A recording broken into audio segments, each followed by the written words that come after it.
And welcome, one and all, to another episode of Common Sense Paranormal Radio. I am your host, Rick Hale. Um, so on today's show, I'm doing something a little bit different. I don't have on a noted paranormal author or a television person or a YouTuber or anything of that nature. No, joining me today is my good friend, Mr. Ray Porten. Hey, Ray, thank you so much for coming on the show. Hey, Rick, thanks for having me. And I am Great. definitely So, not a specialist in this. no, and you see, it's funny because I was talking when I was talking to Jamie. So, just to let everybody know, Ray is a personal friend of myself as well as my wife and my family. But yeah, I don't want to do a little bit. I want you to tell our viewers who you are and how you came to be involved in this craziness that I'm gonna get you involved in. Yeah, so I'm like Rick said, we're family friends. We have our sons do a bunch of stuff together, and um, we got into this because a couple of years ago, we, as a Boy Scout troop, I'm a Boy Scout leader, and as a troop, we got the opportunity to go to Broadhead Manor and spend the night and do a investigation there. And I knew Rick was into this, so I was like, "Hey, why don't you do this with us?" And we got to do it, and it was awesome. And it really, I mean, that was my first ever even inkling in trying anything like this, but it really kind of like got me thinking about it a little more. How it just sparked my curiosity even more, I should say. So, Rick's kind of my go-to of like, hey, Right. what do you think of this? So it's funny because I was talking to Jamie last night. We were talking over dinner, and I said it is going to be fun working with Ray on this stuff because one, you're a trusted friend, and two, you're not one of the egomaniacs in the paranormal field who's trying to be the next big paranormal superstar. You're just like a normal guy. So here's what I want to tell everybody what we're doing. So um, I thought to myself the other day, I'm like self, and I knew it was me because it was in my own voice in my head, and I'm like, I want to put more um, content out there on the YouTube page, and not just with the show Common Sense Paranormal Radio. So I came up with the idea of Common Sense Paranormal Radio, or CSPR, hits the open road, and naturally, the first person I thought about doing this with was with you, Ray, and Thanks. because of the two reasons that I said to Jamie.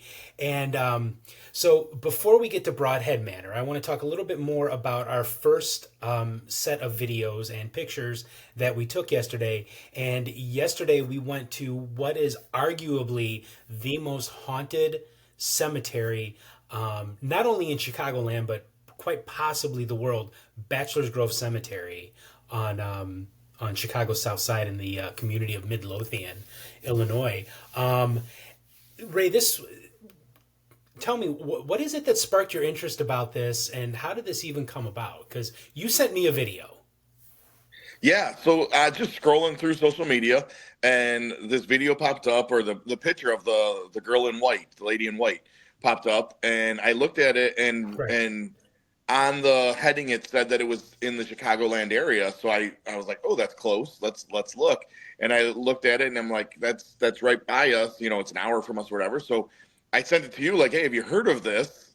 Assuming you probably had, but just wanted to get your input. And then you're like, yeah, I have. I've been there like a couple times. Like, you want to check it out? And I was like, it sounds fun. Let's do it. So we drove out there yesterday, and it was awesome. It was such a for like, and it was funny because you and I talked about it. Like, when you first said you want to check it out, my first thought was, are we going there at night? Like, is you got a ghost hunt at night, and like look at it at night? And you're like, no, we can go during the Oh, day. Like, you can check the paranormal out during the day. It's totally cool. And I was like, okay, so I mean, just my rookie, like, not knowing enough about it, like, really had to like think it through a little bit. Like, okay, take some of my preconceived notions out of it and try it. So it was super cool.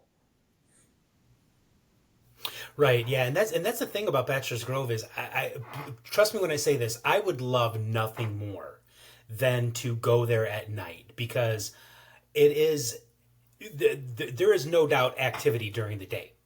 no doubt whatsoever. I've seen it. I've witnessed it. Even yesterday, we had some interesting results, and we'll Yeah. share them here with our listeners and viewers here in a little bit.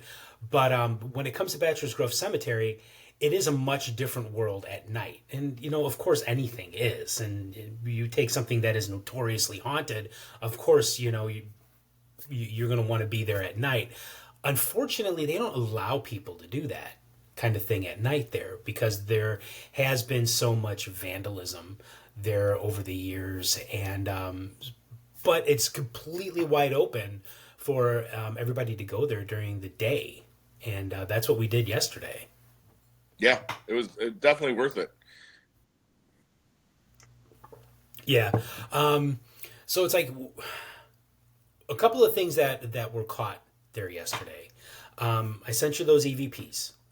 Hmm. And unfortunately, I don't know how to edit that kind of stuff into the show because this is a very stripped down, basic show. I don't want to put on like this huge production value and all that with it. Um, but there was that one that I sent you, and it was the 2 minute and 41 second. And I played that for Jamie, and she is an extreme skeptic. Some might even say a bit cynical about this kind of thing. And even she listened to it and she's like, I don't know what that is. So let me ask you something. I sent it to you, you listened, and what did you think of that? So I think similar to what you said, Jamie said. Like I kept listening to it, trying to figure out what was said, what it was, and I could not. Like because and then as I was listening to it, I was trying to like think about okay, what was around us, what could we have heard, and I couldn't figure it out because I played it for my son, my oldest son, and as he was listening to it too, and he's like right there. I'm like, yeah, I don't know what that is.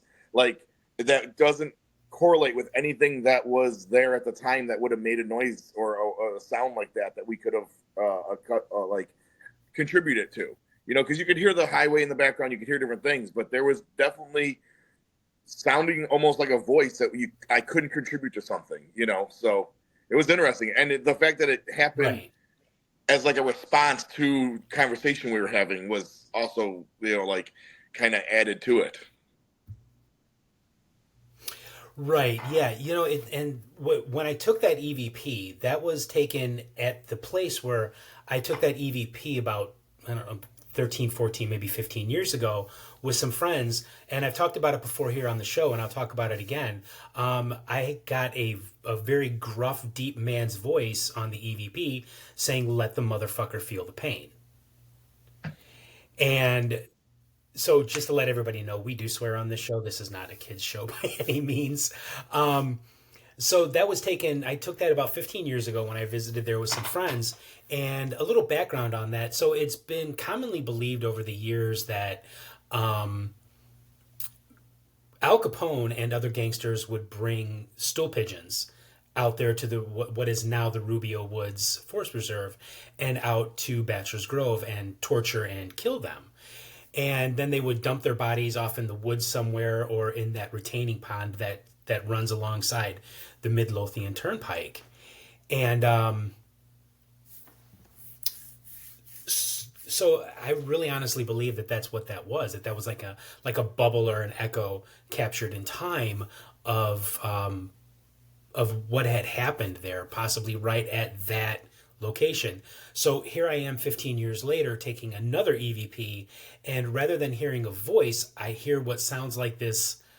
It's like the only way that I can describe it is a bone chilling moan. Yeah, I think that would be an accurate description. Yeah, and I'm going to. I haven't tried yet, but I'm going to find a way to put that on the Common Sense Paranormal Radio group page so that people can hear it for themselves. I think it's a very very chilling EVP that was caught, and so far there was another piece of evidence that we had caught that day in a photograph. In fact, and I sent it to you. And so, Ray, let me know what it is that you think about that. Because first, I just want to say one of the things that has been experienced at Bachelor's Grove over the years is the sighting of phantom cars, cars that all of a sudden just appear on that path leading back to Bachelor's Grove. And I think we caught one of those. And what are your thoughts on that?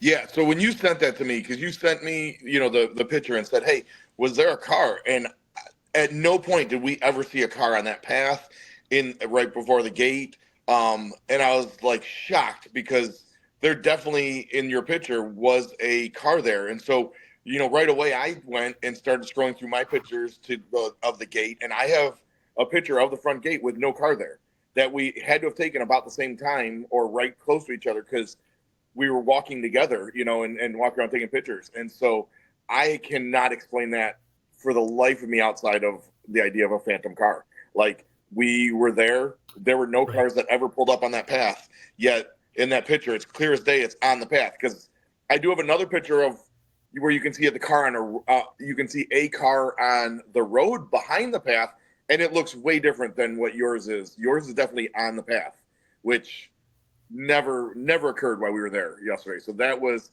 I mean, like even talking about it now, I'm getting like goosebumps talking about it because that was so awesome to see. Like, oh my God, Yeah. that definitely was something not there when we were there.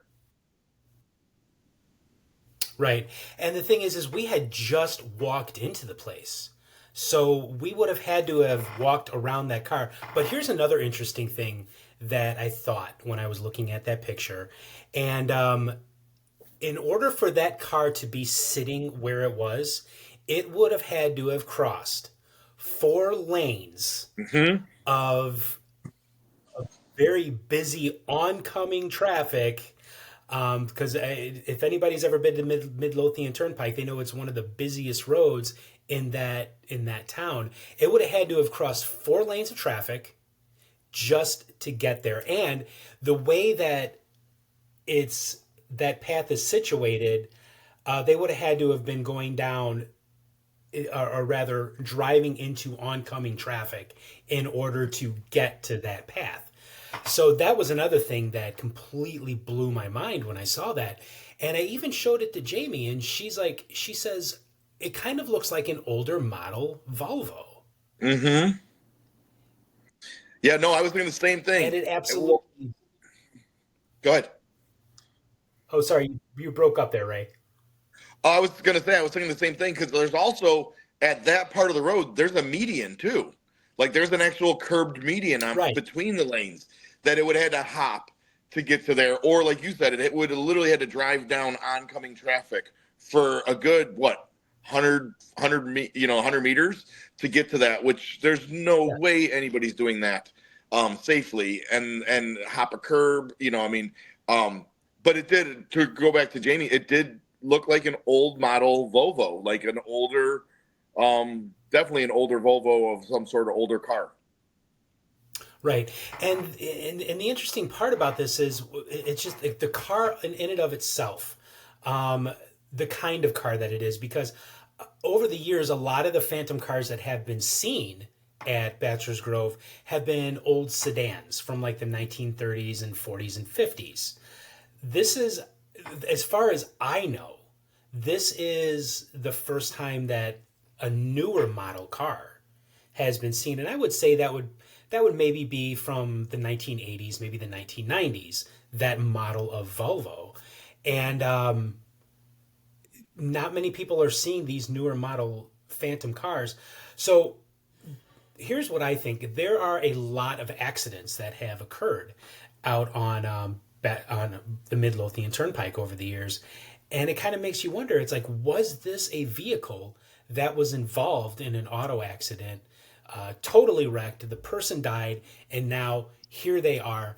And another thing about the picture, it does look like there's somebody sitting in it. Hmm. I thought the So same thing because I it's, was trying real hard to see that. yeah, yeah. And I probably did a screenshot of that picture 3 or 4 times just so I could get it close enough where I could see inside the window. And yeah, it definitely does look like there's somebody in there. But like I like I told or like we told people, it's like that vehicle was not sitting there when we walked in because we had just walked in when I took that picture. And again, there's no way that that vehicle could have crossed 4 lanes of busy traffic. There's no way. So I am actually putting that up as catching one of those phantom cars. Yeah, that would be cool. I would love to hear people's feedback on that because I I can't explain it. That was not there. By there was 100% that was not there.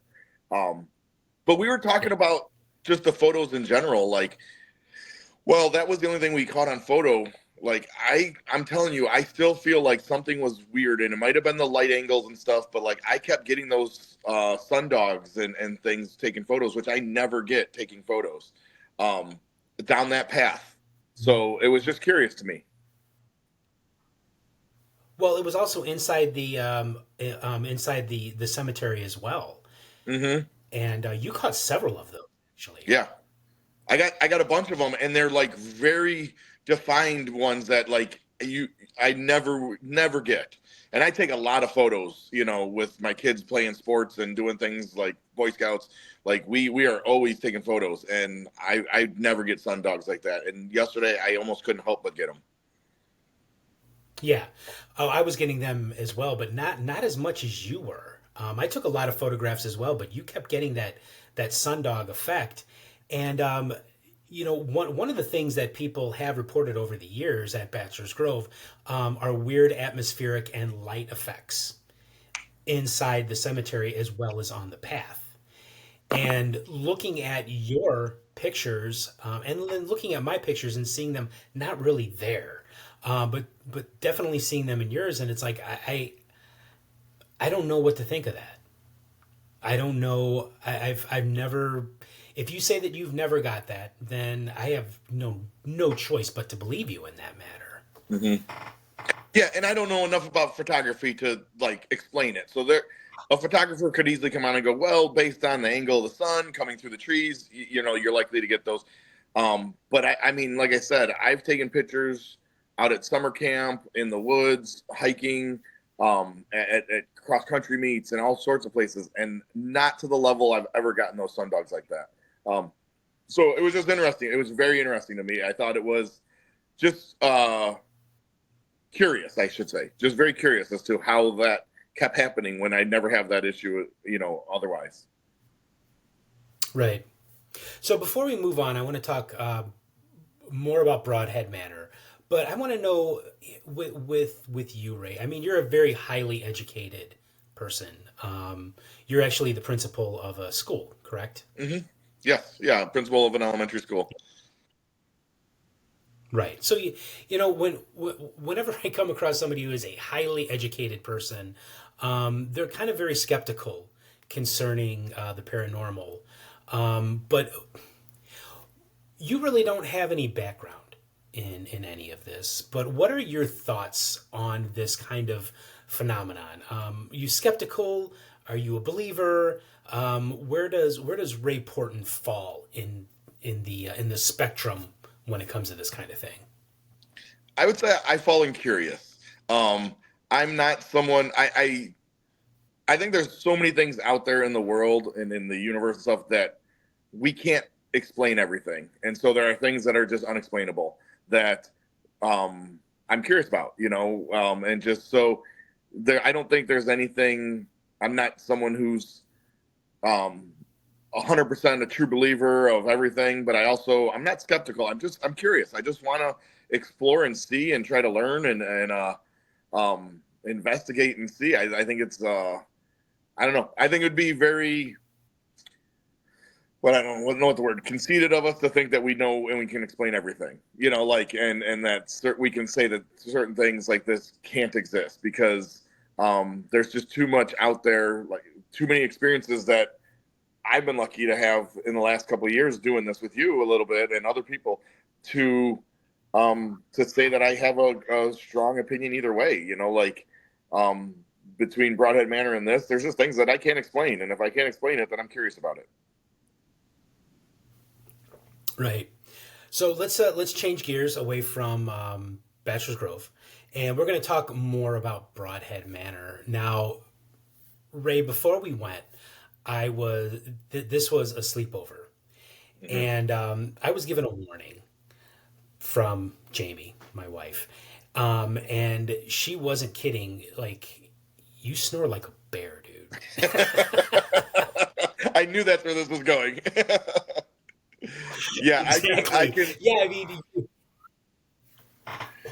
oh my God, I've never heard snoring like that in my life. yeah, I can do two things. I can one fall asleep at the drop of a dime as soon as I put my head against the pillow at campouts, Nice. especially. And then two, I will keep away any bear or wildlife around because I snore like a freight train. That just like yeah, I'm bad. So anytime we've had Boy Scout campouts, It's fine. everybody always laughs because I put my tent as far away from everybody as I can, and it doesn't help. It doesn't help. Sorry, I don't mean to embarrass you, but Oh, it's it's not always embarrassing. was was funny how like how Jamie warned me. So with Broadhead Manor, like I would have to say that that was probably the second biggest place I've ever investigated. The first biggest being Old South Pittsburgh Hospital in South Pittsburgh, Tennessee. But how did you hear about Broadhead Manor? So I had a friend who has done some Boy Scouts with another troop, and they've been able to stay there, and they had been able to stay there and do an investigation with that group that was there. Um, and she had asked us if I wanted to attend once, but we had had another Boy Scout event going on. So I had told her that while we couldn't do it that time, I would love to do it another time. I think it'd be something cool to do with the boys, give them a different experience to try to, explain and figure out, and just something neat. And so I worked on that with her, and right away again, I thought, well, we got to take Rick on this one because this is one that like he'll be my expert there walking in because um while again, curious, I'm also like when other people are bringing stuff to me saying, "Hey, this is," I always worry about their motive and their, I can be skeptical about people, but so when there's a guy who's like leading this, I was like, okay, is this guy, being that we're paying to go do this, is this something that like he's making money off us? So I was a little skeptical. So I definitely wanted someone who knew more about it than me there, and that's why I figured you were the perfect person to bring. Yeah, I mean, the second we pulled up into the parking lot of Broadhead Manor, I immediately fell in love with that place. Um, I love old buildings like that, and just the idea of it being haunted makes it so much better for me. And like, you know how you said about being skeptical about people, and I'm the same way. Like, I am a believer in the phenomenon. Do, do, do, do, do. I've witnessed it many times over and over again throughout the years. The Seeing the apparition in my grand and interacting with the apparition in my grandparents' home when I was a little boy is one of those it's a core memory. It's like burned into my memory forever. I can still see her face, her very kindly smiling face. And so it's like I'm a big believer in the phenomenon, but I am skeptical when it comes to people, and I'm even more so skeptical when I find out that you have to pay Hmm. in order to investigate a place. I think that that opens you up to shenanigans from people, from fakery, hoaxing. But that's not the case with Broadhead Manor, now is it? No, not at all. I walked away. Yeah, I walked away the next morning, um, believing that that place was absolutely haunted. And I'm going to get to my own experiences, but I want to hear about your experiences first because you did have some.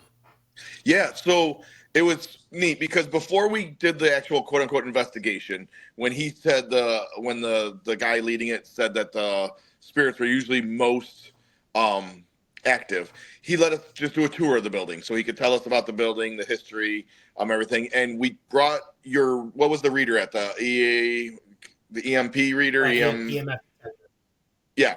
So we brought that with EMF us. detector. Yeah. Yeah, EMF detector. So we brought that with us, and I carried that the whole time we were on that tour, just hoping like it would spike, it would change something, and that thing didn't move at all. Like it sat flat the whole time. And then we went back into the rooms on the actual investigation, and when we went into that music room where the basketball coach, and we were interacting with the basketball coach, that was crazy because that thing was changing to every answer. Lights, we had those cat balls. The lights were turning Mhm. on. I mean, like everything was responding to our questions and responding to our questions, but then also we were able to ask questions knowing some of the history of what would make sense, what wouldn't, and it was responding correctly. So it was really um, that was interesting when we went back at late at night and we went upstairs to the third floor. That floor was creepy. Like there was something going on up Yes. there that was real dark. Um, and so like I went into the whole thing very curious, very open. And I walked out of there going, there is so much I can't explain that if there's not spirits, then I have no idea what's going on. Like because there were too many things that we were able to capture and experience that there's no other way to explain it besides supernatural. So it was very cool. Loved it. Loved every minute of it. Yeah, and I was really proud of our boys. The way they conducted themselves. They conducted themselves very professionally. Like I would consider bringing a group of Boy Scouts into somebody's home before I thought about bringing somebody like Zach Bagans from Ghost Adventures into somebody's home to do an investigation. I thought they conducted themselves very respectfully and very professionally, and they really seemed to like it. And like even my own son Theo, he's not really into this. He knows what his old man does and what his old man is into, but it's like he's not really into that, and that's totally cool with me. I'd rather him be his true self rather than try to be like me. And he even liked it. He loved it. He had a great time walking around. Again, very skeptically minded person. But yeah, I think he came away from that being a little bit more of a believer that next morning. So it's like I was really proud of all of our boys with that. But yeah, I had very similar experiences. Of course, we worked with the EMF detector, and I've never had that do that before. That was answering direct questions. So I have no doubt that we were communicating with something that could not be seen. And I think that you would agree, correct? Sorry, you're cutting out, but I think you were talking about the EMF, and yeah, I agree. Stuff with definitely communicating. Yeah. So later on in the night, as we were investigating, I had a somewhat frightening experience. And you talked about going up to the third floor, which was really creepy. And yes, it was creepy. I decided to go up to the fourth floor, and I went up there with one of Ed Levin's psychic mediums. I honestly can't remember her name, and I feel badly about that. Um, she told me that up on this floor was an elemental spirit. Now, I don't believe in demons. I'm not a religious person, not anymore, anyways. So I don't necessarily buy into the concept of demons. I do, however, believe in inhuman entities, and those could be nature spirits or fairy like spirits or something darker from the muck of the ancient universe, or elemental spirits. And I think that there's something up on that fourth floor that really did strike fear in me. And I'm not just saying this because I want to sound like a big tough guy, but I've been doing this kind of work my entire life since I was my first investigation. I was 17 years old, and I'm 51 now. And that was the first time I ever actually felt fear. And I was walking up the stairs up to this hallway, and with every single step that I took, anxiety was building in me. And when I finally got to the top of the stairs, it felt like I'm actually having chills right now thinking about it. Like my skin is crawling because whatever was up on this floor gave me that sensation. All I could feel was, "You are not wanted here. Get out." And it was like just fear just was covering my entire body, and I've never felt that before on an investigation. And I've investigated some homes where there was some really unpleasant and unfriendly human spirits, and yeah, I definitely walked away from that situation feeling like, yeah, I've definitely felt fear for the first time. And I remember that because when you got done with going up there, you came down and you said that definitely felt something, but then you also said you were completely like drained, like energy. You were just so tired. You just wanted to like, Yeah. and you went to bed. You went to bed, and we stayed up and did some other stuff. Yeah. And you were like, I'm exhausted. I gotta call cash out. And you went to bed. Yeah. And that was another thing too. And I'm sorry that I failed to mention that, friends. Um, I did. It was like, it was like this, like energy, and it was like coming from my chest. I could feel it in my chest. I'm a relatively healthy, in shape person, and I felt pain in my chest. Like something was reaching inside of me and drawing energy out of me. And yeah, I mean, when I came downstairs, I'm like, I was completely done with the night. And that's another thing too. I've never felt that way. And a lot of people, they always talk about feeling what's called a paranormal hangover, and that's after they get done um, doing an investigation and they come away feeling drained. And I've always been kind of mocking of it, only because it's like most people do paranormal investigations and they're there all night long and they barely slept the next day. So yeah, they're gonna feel like that. But no, that was the first time that I've ever felt that, where I felt drained and I needed to sleep. Yeah. And then, but we went back up, like I said, to the third floor then and did, we did one of the, I'm trying to remember, we had a radio and we were like scrolling through the white noise of the radio and asking questions and it was responding. It was very, and I remember some of the responses there were very dark where we had boys who were like, okay, we're good. We can stop now. Like they were like, okay, we got to stop, and even Ed was like, yeah, we should probably leave the spirit alone. And we went downstairs and that's when we called it a night. Yeah.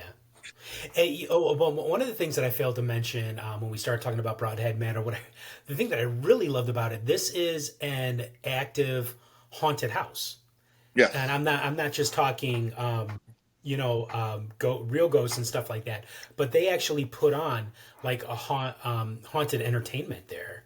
Like it's a haunted house, and I loved it. Like you know me, Ray. I live for this time of the year. This is spooky season is when I come alive, and I loved that, just walking among all of that stuff.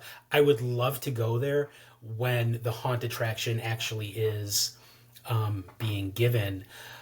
And I think it's amazing because it's like, yeah, you have this haunt attraction, but you have that added um, possibility of witnessing a real ghost. Yeah. And it was cool because I forget who the guy who owns Broadhead Manor was because he was there. And Joe they do Walter. yeah. And they do the haunted house on the first two floors. And then the second two floors are usually not part of the haunted house part. But you can go there to do some of the investigations up there. But they did talk about how some of the spirits that are commonly there, like when there's too many people around, when they're, they get frustrated, or they don't want us around, that they make themselves known a little more, like to tell us to go away when you're doing the investigation stuff. So, like, because we really wanted to interact with the janitor that they said that they had there, but they said that he was angry because there were so many Mhm. people there with the haunted house stuff, which, I found interesting. I was really let down when they wouldn't let us into that one area, The boiler where room. the janitor is said the boiler room. I'm like, I like, I did the research on this place before we came here. I wanted to specifically see that boiler room, sit in that boiler room, and see if I could make contact with this janitor. So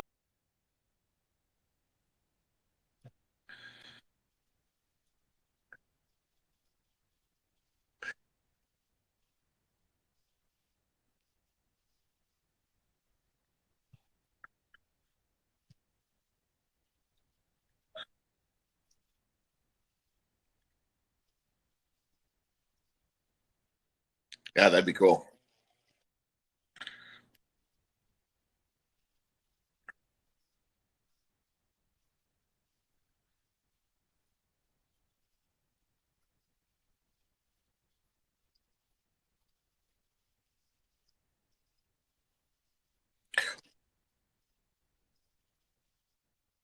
So yeah, we went to the first cemetery in the United States, out in Williamsburg, Virginia. And it was supposed to be haunted, and it was like I was thinking back then. I didn't do any. I hadn't done any investigation or anything. But now, after going there and then going to the cemetery yesterday, I was like, man, it'd be cool to go there and try to do an investigation because there definitely had been known to be some spirits and stuff in the area from what we heard.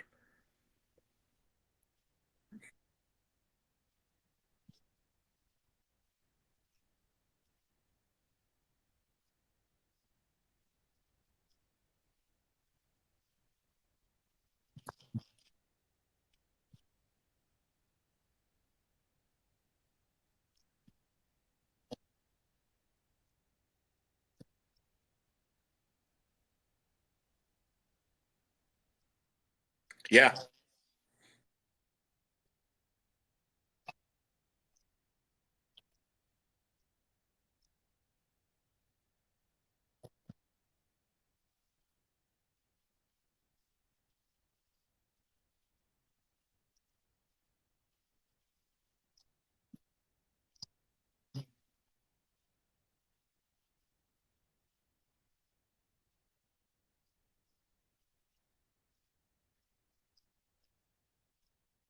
No, I appreciate you having me. I think it's been fun, and like I said, it just sparks my curiosity, and I love doing things that I can learn from. So it's definitely something I think we'll have some fun with.